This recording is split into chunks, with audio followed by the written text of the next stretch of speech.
Pernahkah terpikir bahwa kekayaan instan yang datang tanpa sebab jelas bukanlah anugerah, melainkan tanda bahwa sesuatu atau seseorang telah menandai jiwamu untuk diambil kembali? Bagaimana jika seluruh kisah tentang pesugihan yang selama ini dianggap mitos hanyalah versi sederhana dari sebuah operasi kosmik, di mana jiwa manusia diperdagangkan secara sukarela, sah secara hukum galaksi, dan tak bisa dibatalkan? Pertanyaan itu jarang muncul dalam benak manusia, sebab sejak awal pesugihan selalu dipersempit maknanya: emas yang datang tiba-tiba, kekayaan tanpa kerja, atau kekuatan yang dibeli dengan tumbal. Padahal, jauh sebelum istilah pesugihan dikenal di Nusantara, praktik ini telah menjadi bagian dari sejarah peradaban kuno dan interaksi lintas dimensi yang sengaja dilupakan. Pesugihan bukan sekadar mitos, ia bukan pula dongeng menakutkan untuk menertibkan masyarakat desa. Dalam kisah Lemurian yang hanya tersisa sebagai serpihan simbol, mantra, dan cerita rakyat, pesugihan adalah mekanisme perubahan wujud kesadaran, sebuah teknologi spiritual yang dirancang untuk mempercepat evolusi energi jiwa manusia. Namun setiap akselerasi selalu memiliki konsekuensi, dan konsekuensi itu tidak pernah bersifat sementara. Dalam versi kuno, pesugihan tidak berpusat pada harta, melainkan pada perubahan struktur batin. Otak manusia dipaksa beresonansi pada frekuensi yang lebih tinggi melampaui batas biologis alaminya. Hasilnya tampak sebagai keberuntungan ekstrem, kekuasaan yang mengalir, peluang yang selalu terbuka, intuisi yang nyaris maha tahu. Tetapi di balik itu, sesuatu perlahan terlepas dari poros kemanusiaan. Sejak ratusan tahun lalu, cerita rakyat Nusantara menyebut jin, siluman, dan perjanjian gaib sebagai sumber pesugihan. Namun detail-detailnya selalu janggal. Mengapa syaratnya begitu spesifik? Mengapa penjaga tidak pernah bisa dijelaskan asal-usulnya? Mengapa perjanjian selalu menekankan kesukarelaan? Jawabannya tersembunyi pada satu nama yang tak pernah disebut terang-terangan. Bangsa Gulu. Gulu bukan makhluk halus lokal, bukan pula entitas spiritual sebagaimana dipahami manusia. Mereka adalah ras biologis maju dengan struktur otak multidimensional. Otak Gulu mampu membaca, memanipulasi, dan mengikat pola energi jiwa. Mereka tidak menciptakan pesugihan, mereka hanya menjalankannya. Karena di atas Gulu berdiri bangsa yang jauh lebih tua dan berbahaya, bangsa Bropa. Bropa adalah manusia, namun bukan manusia bumi.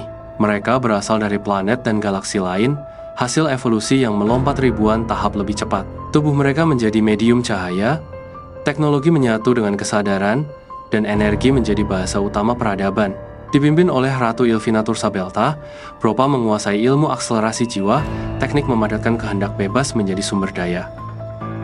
Namun kemajuan Bropa membawa krisis eksistensial.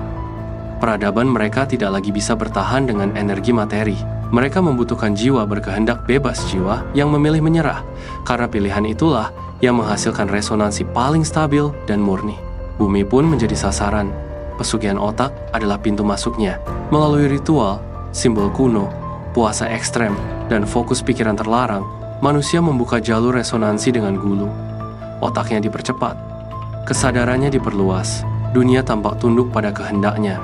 Inilah tahap seleksi awal. Namun pesugihan tidak pernah berhenti pada keuntungan materi.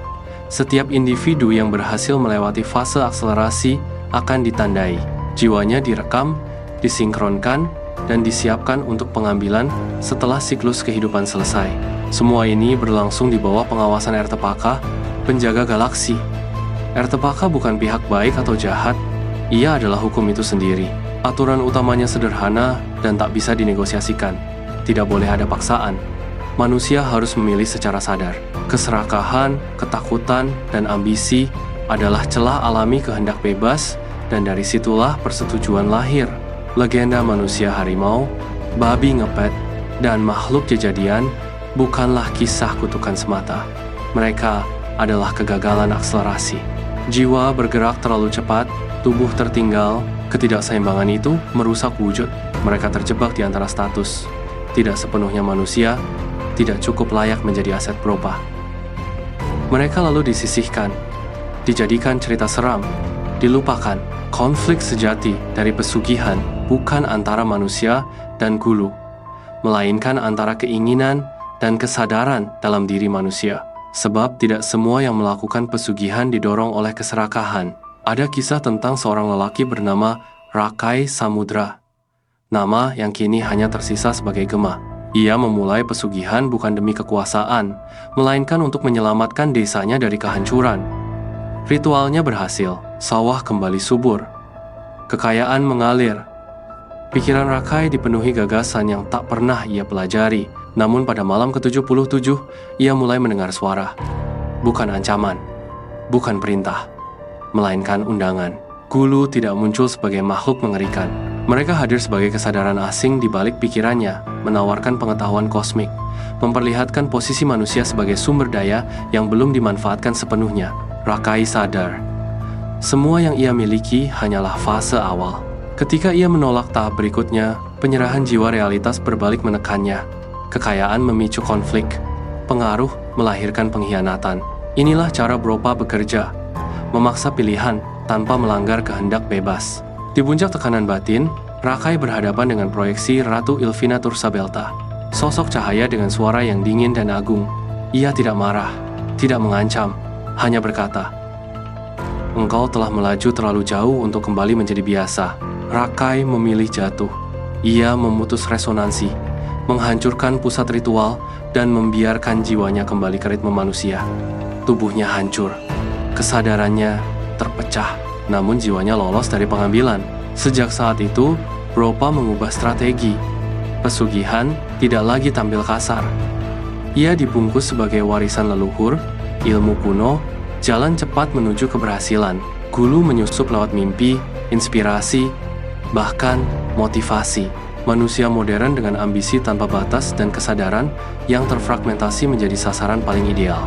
Ertepaka tetap mengawasi, tetapi kehendak bebas manusia semakin kabur. Kini pertanyaannya bukan lagi apakah pesugihan itu nyata, melainkan jika suatu hari keberuntungan luar biasa datang kepadamu, akankah kau cukup sadar untuk bertanya siapa yang sedang menunggumu di baliknya? Karena mungkin jauh di luar galaksi, bangsa Bropa sedang menghitung satu jiwa lagi dan berharap kau menandatangani perjanjian itu dengan senyum sukarela.